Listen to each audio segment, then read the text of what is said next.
चलो बच्चों आ जाओ, आखिरी chapter financial statement analysis part B, cash flow statement, जिसका बोर्ड में वेट कितने मार्क्स का है? 8 मार्क्स का है।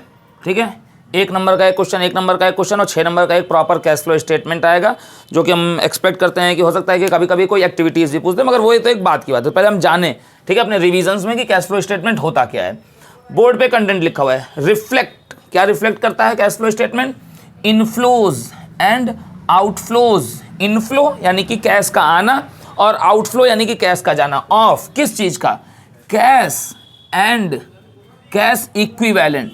मतलब सिर्फ कैश की बात नहीं हो रही है, बात हो रही है किस चीज़ की? Cash and cash equivalent during the year, साल भर के दरमियान, ठीक है, during the financial year by various activities, ठीक है, ढेर सारी एक्टिविटीज़ ऑफ द बिजनेस की जो भी एक्टिविटीज़ हैं उनसे।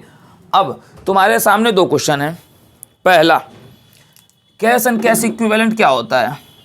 What do you mean by the term cash and cash equivalent? जब बैलेंस शीट पढ़े हो तो उसमें कैश एंड कैश इक्विवेलेंट पढ़े हो। बैलेंस शीट में कैश एंड कैश इक्विवेलेंट किसका वो है? हेड है, मतलब सब हेड किसका है? करंट एसेट्स का। ठीक है, उसका हेड क्या है? करंट एसेट, और सब हेड क्या है? कैश एंड कैश इक्विवेलेंट एक सब हेड है। ठीक, कैश एंड कैश इक्विवेलेंट में बैलेंस शीट में क्या क्या पढ़े हो? बैलेंस शीट में तुमने पढ़ा है कैश इन हैंड, फिर कैश एट बैंक, फिर cheques and drafts in hand, cheques and drafts in hand. ठीक है, ये तुमने पढ़ा है बैलेंस शीट में। कैश फ्लो में 2 चीज़ें और बढ़ जाती हैं, करंट इन्वेस्टमेंट। करंट इन्वेस्टमेंट भी जो होता है वो कैश एंड कैश इक्विवेलेंट का पार्ट होता है। करंट इन्वेस्टमेंट का दूसरा नाम हो सकता है तुम्हारा क्या? Marketable securities. ठीक, करंट इन्वेस्टमेंट अगर नहीं कहीं मिल रहा है तो और किस नाम से मिलने की इसकी पॉसिबिलिटी है?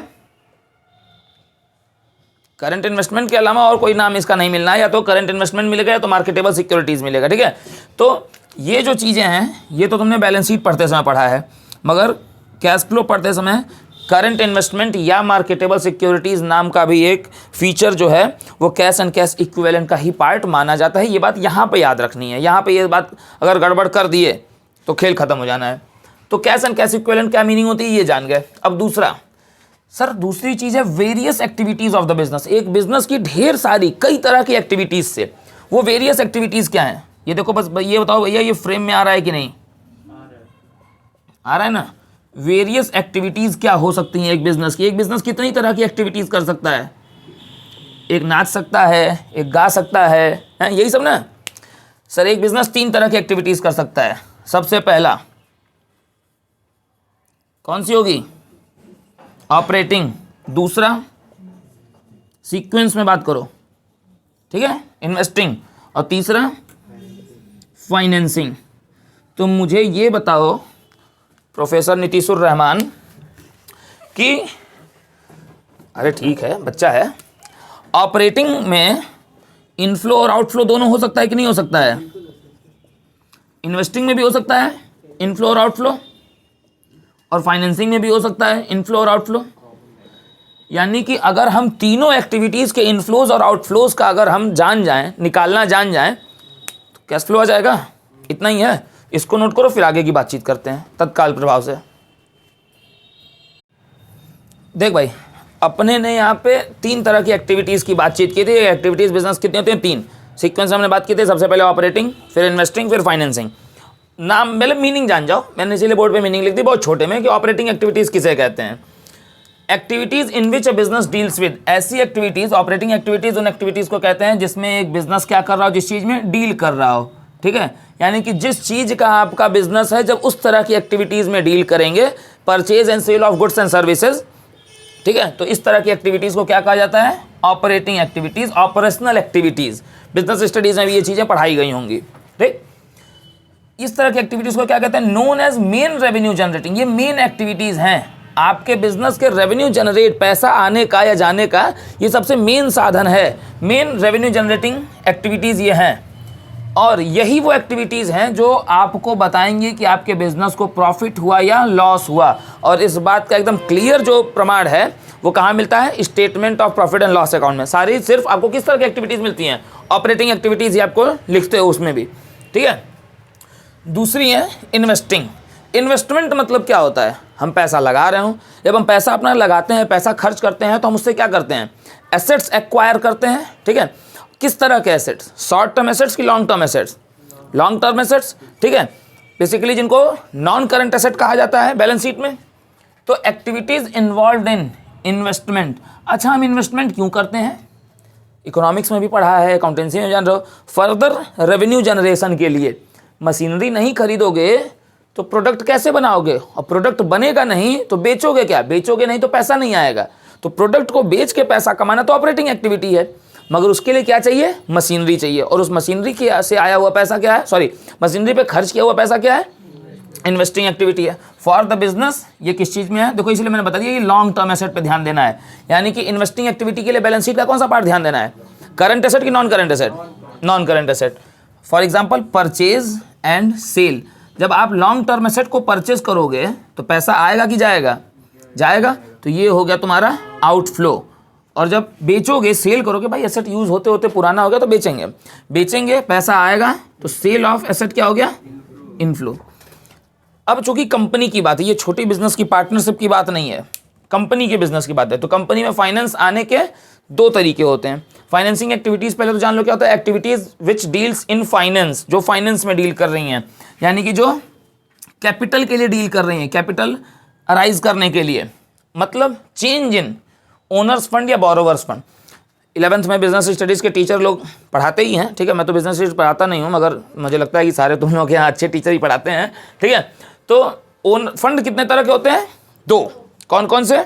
Owner's fund, borrowers fund. ये 11th में मुझे लग रहा है कि 5th या 6th चैप्टर में समथिंग कहीं है ना ऐसा, ठीक है। तो ओनर्स फंड से क्या आता है? बैलेंस शीट जब तुमने पढ़ी अभी पहला चैप्टर, तो ओनर्स फंड से क्या आता है? Share holders fund. और बोरोवर्स फंड कहाँ दिखाया जाता है?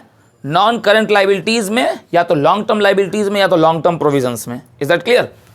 चेंज की बात हम कर रहे हैं। Changes are of two types. या तो कैपिटल आएगी, चाहे ओनर्स फंड से चाहे बोरोवर्स फंड से, या तो कैपिटल जाएगी। अब कैपिटल जाती कैसे है? तुमने डिबेंचर से पैसा लिया था, अब डिबेंचर का करने का समय आ गया रिडम्पशन। तो डिबेंचर पे जब पैसा दोगे तो पैसा तुम्हारी कैपिटल क्या हो रही है? जा रही है ना। तो पैसे का आना इनफ्लो है, ठीक है। डिबेंचर इशू करके पैसा कमाना इनफ्लो है, और डिबेंचर को रिडीम करना आउटफ्लो है। और भी कुछ चीज़ें फाइनेंसिंग में आती हैं, इसके अलावा जो आती हैं वो यहाँ पे रेड मार्कर से हमने लिखा हुआ है, और वो याद रखना है तुमको, बिल्कुल समझ लो, रट्टा मार लेना है। कौन कौन सी चीज़ें हैं? Bank OD, bank overdraft, interim dividend जो हमने इस साल पे किया है। पीवाई का मतलब है प्रीवियस ईयर, ठीक है। प्रीवियस ईयर के प्रपोज डिविडेंड, ये सब नाम याद रख लो, ये 3-4 नाम है। कैश क्रेडिट, ये सब भी फाइनेंसिंग एक्टिविटी का हिस्सा। बैंक ओवरड्राफ्ट भले से करंट लाइबिलिटी है, मगर वो आएगी किस में? फाइनेंसिंग एक्टिविटी में। कैश क्रेडिट भले से करंट लाइबिलिटी है, आएगी किस में? फाइनेंसिंग एक्टिविटी में। इंटरिम डिविडेंड जो है वो अदर करंट में है, ठीक है, मगर वो आएगा किस में? फाइनेंसिंग में। ये बातें तुमको याद रखनी है। हो गया? इसको नोट कर लो। उसके बाद एक छोटी सी चीज़ और फिर चलते हैं क्वेश्चन पे सीधे, मतलब फॉर्मेट पे। बस देखो भैया, एक चीज़ आती है जो बहुत कई बार डिस्टर्ब करती है 1 नंबर के क्वेश्चंस में, इंटरेस्ट एंड डिविडेंड, ठीक है। मैं एक साथ लिख दिया हूँ। अगर इंटरेस्ट एंड डिविडेंड पेड होंगे तो वो कौन सी एक्टिविटी है, और रिसीव होंगे तो वो कौन सी एक्टिविटी है, ये फ़र्क पड़ जाता है, ठीक। इंटरेस्ट और डिविडेंड कौन पे करता है? कंपनी। इंटरेस्ट हम कब पे करते हैं? किसको पे करते हैं? डिबेंचर होल्डर्स को। डिविडेंड किसको पे करते हैं? शेयर होल्डर्स को। और इस तरह की एक्टिविटी जब हम पे कर रहे हैं तो इस तरह की एक्टिविटी कौन सी होती है आपकी? फाइनेंसिंग एक्टिविटी होती है, ठीक है। और ये क्या होता है आपका? आउटफ्लो होता है, ठीक। मगर जब आप इंटरेस्ट और डिविडेंड रिसीव कर रहे हो तो ये अब फाइनेंसिंग एक्टिविटी नहीं है। इंटरेस्ट और डिविडेंड आना तो फाइनेंसिंग में था, हमने यही भी पढ़ा था, मगर जब रिसीव करते हैं तब ये भैया फाइनेंसिंग एक्टिविटी नहीं है, तब ये बदल जाता है इसका नेचर तुरंत, और ये हो जाती है कौन सी? Investing activities. और जब आप रिसीव कर रहे हो तो ये क्या हो जाता है आपका? इनफ्लो। अब ये सवाल उठता है कि सर रिसीव करते समय, पेड करते समय तो सर समझ में आ रहा है, रिसीव करते समय इन्वेस्टिंग कैसे हो गई? इंटरेस्ट या डिविडेंड आप कब पाओगे? जब आपने कहीं पैसा इन्वेस्ट किया हो। तुम एक कंपनी हो और तुमने किसी दूसरी कंपनी के शेयर खरीद लिए हैं, ये तुम्हारा इन्वेस्टमेंट ही है ना, is a kind of investment. तो जब तुमने किसी के शेयर खरीदे हैं तो शेयर्स पे रिटर्न क्या मिलना है? डिविडेंड ही मिलना है। बस ये एक ज़रूरी चीज़ है। अब इसके बाद इसको बस 1 मिनट नोट कर लो, इसको मिटाएंगे, उसके बाद शुरू करेंगे, क्योंकि इतना बड़ा देखो बोर्ड है नहीं कि एक एक बार में पूरा कैश फ्लो का फॉर्मेट ही बना दें। तो सबसे पहले ऑपरेटिंग, ठीक है, ऑपरेटिंग के बाद दूसरा फिर इन्वेस्टिंग, और इन्वेस्टिंग बाद फिर फाइनेंसिंग, ये जानेंगे। इन्वेस्टिंग में थोड़े बहुत अकाउंट्स के एडजस्टमेंट भी होंगे, ठीक है, जैसे तुम्हारा मशीनरी अकाउंट बनाना, एक्यूमुलेटेड डिप्रिसिएशन अकाउंट बनाना, ठीक है, तो ये सब भी हम, प्रोविजन फॉर टैक्स अकाउंट बना लेना, ये 2-3 चीज़ें भी होंगी, ठीक है, इसको नोट करो। फिर चलते हैं बनाने ऑपरेटिंग एक्टिविटी। चलो भैया देख लो, अभी अपने ने सिर्फ ऑपरेटिंग एक्टिविटीज़ का फॉर्मेट बनाया है। कैश फ्लो स्टेटमेंट आप ऊपर हेड डालोगे, ठीक है, आप ऊपर हेड डालोगे कैश फ्लो स्टेटमेंट, फिर आप अमाउंट के 2 कॉलम बनाओगे, एक पर्टिकुलर्स का कॉलम रहेगा, एक अमाउंट का रहेगा, और एक दूसरा कॉलम रहेगा ये अल्टीमेट और फाइनल अमाउंट यहाँ पे लिखना होगा इस थर्ड वाले कॉलम में, इसमें, ठीक है। अब कैश फ्लो स्टेटमेंट जो होता है, जो ऑपरेटिंग एक्टिविटीज जब हम पढ़ते हैं, तो इधर मेरी बात बहुत ध्यान से सुनो, ये टोटल कितने पार्ट्स में डिवाइड होता है? 4 पार्ट में, ठीक। सबसे पहले आप ए लिखोगे, cash flow from operating activities, ये हेड डाल दोगे, क्योंकि अब आप इसमें क्या बताने जा रहे हो? ऑपरेटिंग एक्टिविटीज को बताने जा रहे हो। सबसे पहले आप लिखते हो नेट प्रॉफिट बिफोर टैक्स, ठीक है, नेट प्रॉफिट बिफोर टैक्स, और यहाँ पे मैं लगा रहा हूँ स्टार, इसका मतलब है कि ये आपको सबसे पहले कैलकुलेट करना है। अभी ये भी कैलकुलेट कैसे करते हैं मैं अभी आपको बताऊंगा, सिखाऊंगा। यानी कि कैश फ्लो की शुरुआत किससे होती है? वर्किंग नोट से ही, ठीक है। नेट प्रॉफिट बिफोर टैक्स आप निकालोगे वर्किंग नोट में, उसके बाद उसका जो फिगर होगा वो यहाँ पे लिखोगे इंटरनल कॉलम में, और उसके बाद शुरू होगा क्वेश्चन तुम्हारा, ठीक है। तो नेट प्रॉफिट बिफोर टैक्स ये तुमको कैलकुलेट करना है, और उसके बाद क्वेश्चन शुरू करना है। ये हो गया तुम्हारा पहला, इसको मान लो ये पहला हेड हो गया, पार्ट 1 मान लो इसको, ठीक है।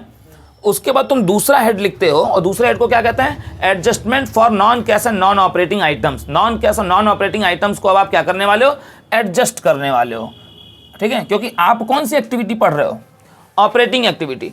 तो जो भी चीज़ें नॉन ऑपरेटिंग एक्टिविटीज़ की रही हैं, नॉन ऑपरेटिंग आइटम्स जितने भी हैं, आपको उसको क्या करना है? एडजस्ट करना है। नॉन कैश और non operating items. Depreciation non cash है, ठीक है। गुडविल या किसी भी इंटेंजिबल एसेट का एमोर्टाइज होना नॉन कैश है, ठीक। और gain on sale of asset या loss on sale of asset, ये नॉन ऑपरेटिंग है, ये नॉन कैश नहीं है, ये नॉन ऑपरेटिंग है। तो सबसे पहली चीज़ क्या है कि तुम्हें ये मालूम होना चाहिए कि कौन सी आइटम्स नॉन कैश है, कौन से नॉन ऑपरेटिंग है, ठीक। अब जो भी नॉन कैश और नॉन ऑपरेटिंग एक्सपेंसेस या लॉसेज हुए हैं, उसको आपको अभी यहाँ ऐड कर लेना है, और जो भी नॉन कैश और नॉन ऑपरेटिंग इनकम्स या गेन्स हुई हैं वो आपको माइनस कर लेना है, ठीक है।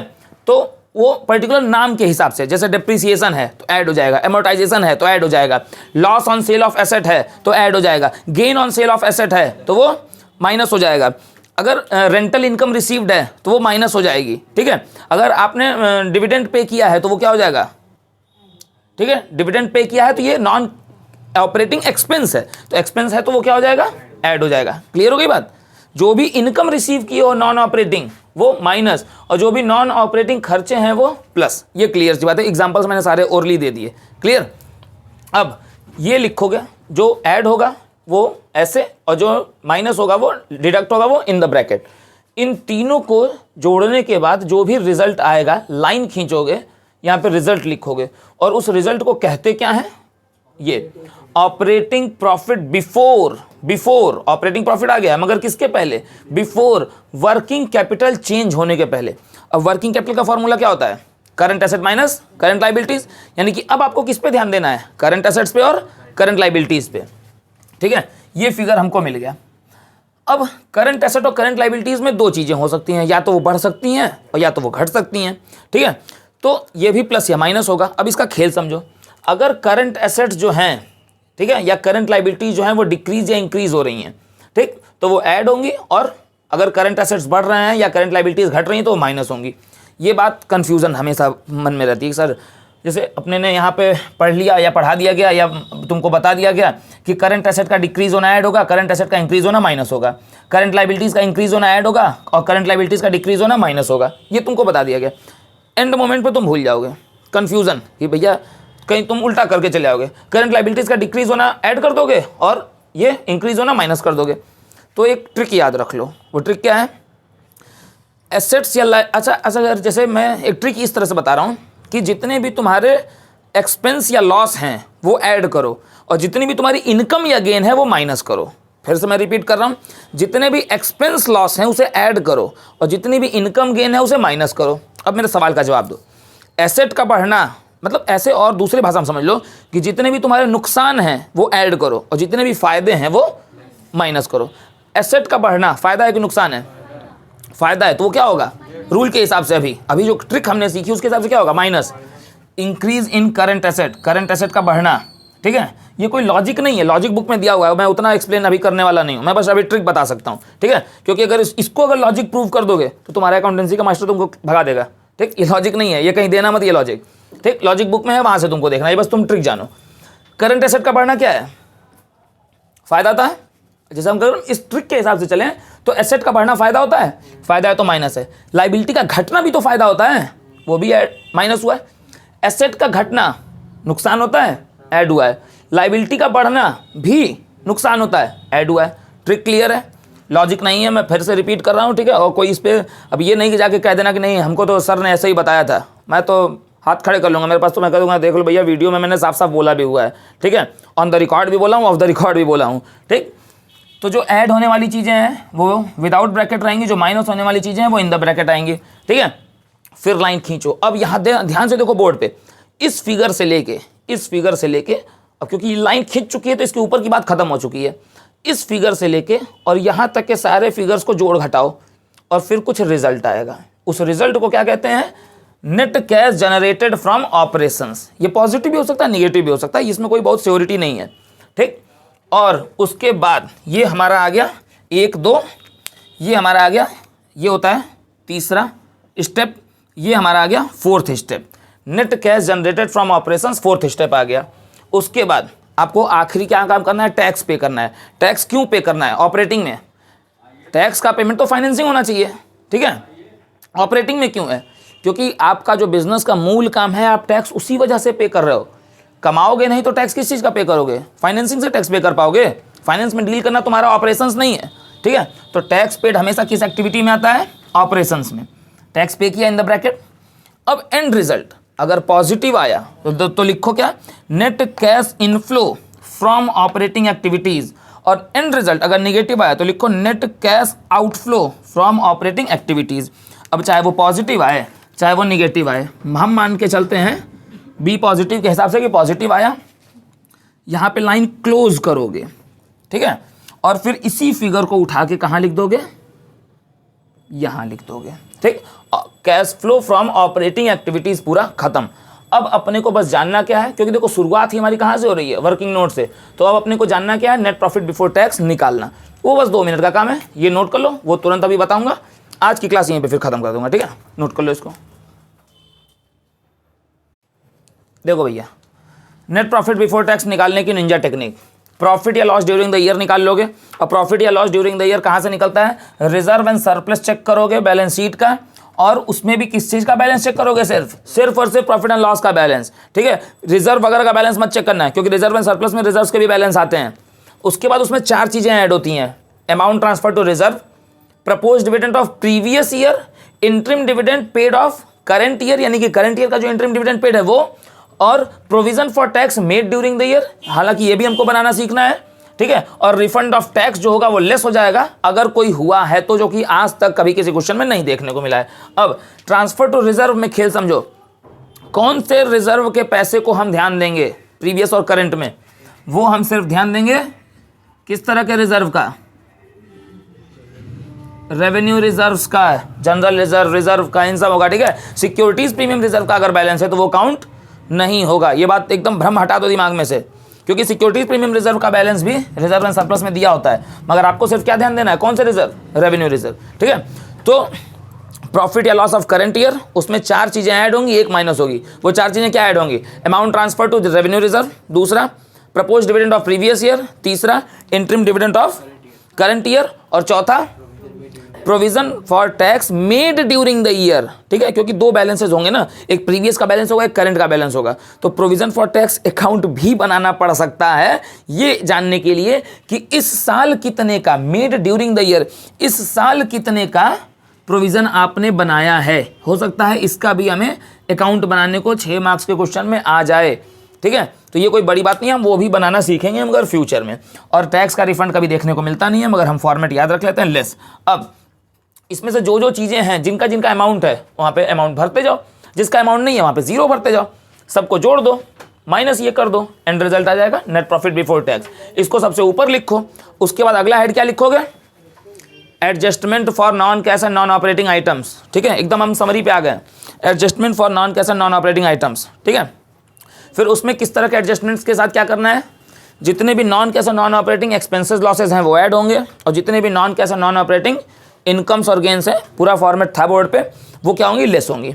इसका एंड रिजल्ट क्या आएगा, operating profit before working capital change आएगा। उसमें एसेट्स का कम होना और लाइबिलिटीज़ का बढ़ना ये ऐड होगा, और एसेट्स का बढ़ना और लाइबिलिटीज़ का कम होना माइनस होगा। फिर इससे जो रिजल्ट आएगा उस रिजल्ट को क्या कहेंगे, कैश जनरेटेड फ्रॉम ऑपरेशंस, ठीक है। उसमें से अगर टैक्स पे हुआ है इस साल तो वो हम माइनस कर देंगे, लेस क्या करेंगे, टैक्स पेड। और फिर अगर रिजल्ट पॉजिटिव आया तो हम क्या लिखते हैं, net cash inflow from operating activities, और रिजल्ट अगर निगेटिव आया तो हम क्या लिखते हैं, net cash outflow from operating activities, ठीक है। कॉलम बंद करते हैं, आगे हम ट्रांसफर कर देते हैं, ठीक। तो cash flow from operating activities जो है वो हमारा खत्म हो गया। नेक्स्ट हम वीडियो में बातचीत कर लेंगे इन्वेस्टिंग की, कुछ एडजस्टेड अकाउंट्स की, फिर हम फाइनेंसिंग की बात कर लेंगे, एक आध दो छोटे मोटे 1 नंबर के क्वेश्चन, क्योंकि बड़े क्वेश्चंस बोर्ड पे लगा पाना ऐसे बोर्ड पे मेरे लिए पॉसिबल नहीं है, ठीक है। फिर एक दिन समराइज्ड इसका वो करके और क्या करेंगे, चैप्टर को ख़त्म कर देंगे। क्लियर हो गई बात, चलो इसको नोट कर लो, बातचीत फिर ख़त्म हो जाएगी।